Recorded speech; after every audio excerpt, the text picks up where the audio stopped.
एक बार आप सभी लोगों का फिर से स्वागत है। और आज हम पढ़ने वाले हैं इलेक्ट्रिक डाइपोल, जिसको बोलते हैं वैद्युत द्विध्रुव। बहुत ही अच्छा टॉपिक है एग्जाम के दृष्टिकोण से। तो हम लोग देखते हैं वैद्युत द्विध्रुव क्या होता है। तो दो समान परिमाण के और विपरीत प्रकृति के बिंदु आवेशों को अत्यंत निकट रखे होने पर जो निकाय बनता है उसको बोलते हैं वैद्युत द्विध्रुव।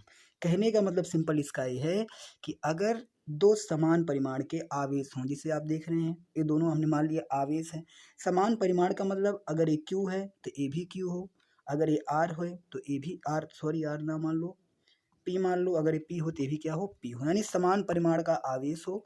और होता क्या है, विपरीत प्रकृति का। विपरीत प्रकृति का मतलब कि अगर एक प्लस का हो तो दूसरा माइनस का हो, अगर मान लो ये पहला माइनस को दूसरा क्या हो, प्लस का हो।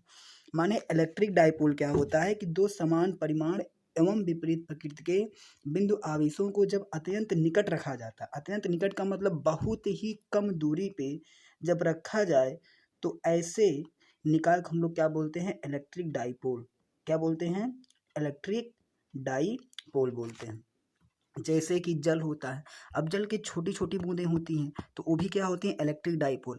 आप अपने मन में जल की एकदम छोटी सी, एकदम सूक्ष्म से सूक्ष्म बूंद की कल्पना करिए, तो वह भी क्या है, एक इलेक्ट्रिक डाइपोल। इससे आप अनुभव कर सकते हैं कि इलेक्ट्रिक डाइपोल कितना छोटा होता है।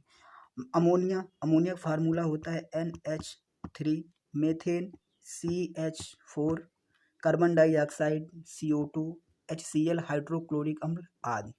तो इलेक्ट्रिक डाइपोल जहाँ तक होगा आपको समझ में आ गया होगा कि दो समान परिमाण एवं विपरीत प्रकृति के बिंदु आवेशों के अत्यंत निकट रखे जाने पर जो चीज बनती है उसको हम लोग क्या बोलते हैं, वैद्युत द्विध्रुव कहते हैं। आगे बढ़ते हैं। वैद्युत द्विध्रुव आघूर्ण। वैद्युत द्विध्रुव आघूर्ण क्या होता है, देखो सिंपल समझो। अभी तक हमने पढ़ा कि अगर हमारे पास दो चार्ज हैं, दोनों चार्जों के परिमाण समान हो और क्या हो, प्रकृति विपरीत हो, और इनके बीच की अगर दूरी हम हमेशा मानते हैं 2l, क्या मानते हैं, 2l।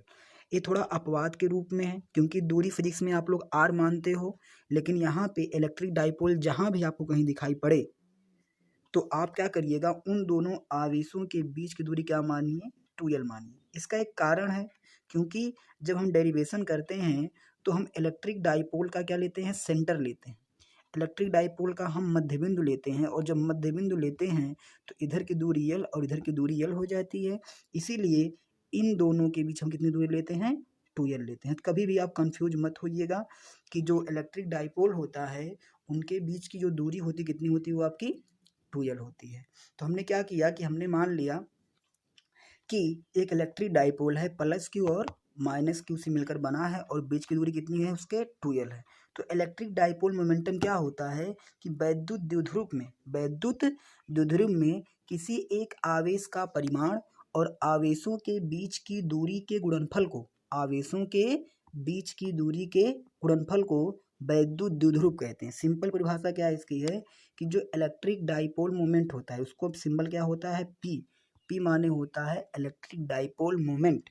तो इलेक्ट्रिक डाइपोल मोमेंट जो होता है दोनों आवेशों में से, जैसे कि हमने क्या किया, एक इलेक्ट्रिक डाइपोल यहाँ पे बना दिया, इलेक्ट्रिक डाइपोल बन गया, एक प्लस क्यू है एक माइनस क्यू है और बीच की दूरी कितनी इसकी है, 2l है। तो जो इलेक्ट्रिक डाइपोल मोमेंट होगा किसी एक आवेश, कोई एक आवेश का ले लो, क्यू या ए क्यू, कोई आवेश ले लो, लेकिन याद रखे आप आवेश जब भी लीजिएगा उसका मान चिन्ह में मत रखिएगा। उसका जो सिंबल है, सिंबल क्या होगा, प्लस माइनस होगा, उसको आप नहीं लेंगे। तो P बराबर हो जाएगा Q माने एक का परिमाण और उनके बीच की दूरी क्या है, 2l, उसी का आप गुणा कर दोगे, माने P बराबर Q गुणे 2l। यही कहलाएगा आपका इलेक्ट्रिक डाइपोल मोमेंटम, वैद्युत द्विध्रुव आघूर्ण। पुनः एक बार देख लेते हैं। वैद्युत द्विध्रुव में एक आवेश और उनके बीच की दूरी के गुणनफल को हम लोग बोलते हैं वैद्युत द्विध्रुव आघूर्ण। इसको हम P से प्रदर्शित करते हैं। अब देखते हैं थोड़ी इसके बारे में, P के बारे में क्या क्या चीज़ें सही हैं।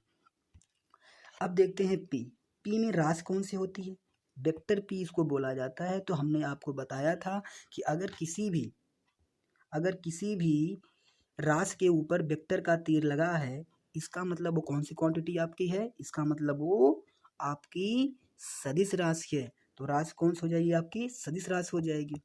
और सदिश राशि में एक डायरेक्शन होता है, तो डायरेक्शन इसका क्या होता है, ऋणावेश से धनावेश की ओर। कहने का मतलब अगर आपके पास एक पॉजिटिव है एक निगेटिव है, दोनों का परिमाण बराबर होगा क्यू और क्यू, तो जो इसका डायरेक्शन लगेगा वो कहाँ लगेगा, माइनस से प्लस की ओर लगेगा। तो पी के बारे में दो चीज़ें आपको समझ में आ गई होंगी।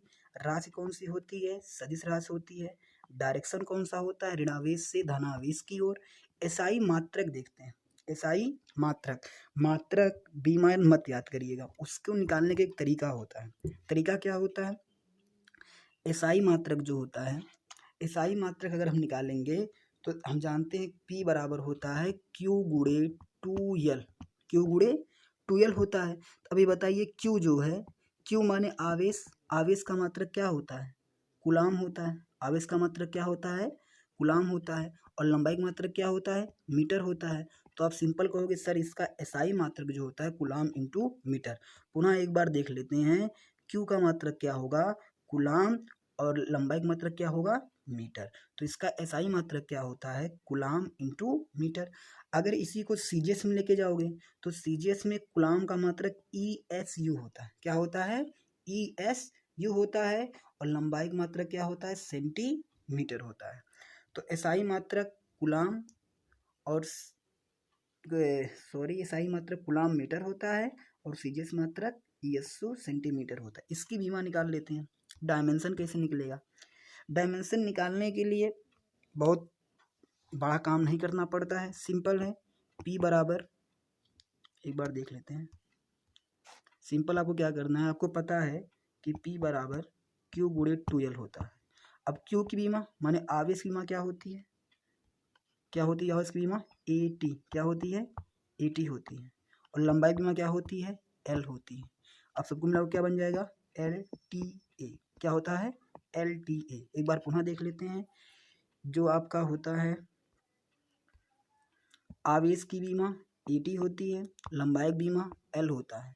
तो इनको मिला दोगे, गुणा कर दोगे, LTA हो जाएगा, ठीक है। तो यहाँ पे इलेक्ट्रिक डाइपोल मोमेंट का जो ये टॉपिक था वो समाप्त हो गया। और आप इस चैनल पे नहीं आए हैं, नए आए हैं तो क्या करिएगा कि इस चैनल को सब्सक्राइब जरूर कर लीजिएगा अगर आपका मन करे तो, क्योंकि आपको इसमें 12 की समस्त जानकारियाँ, क्लास 12 की समस्त जानकारियाँ आपको मिलेंगी और आप यूट्यूब के माध्यम से ही पढ़ाई कर सकते हैं। तो चलिए ठीक है, धन्यवाद।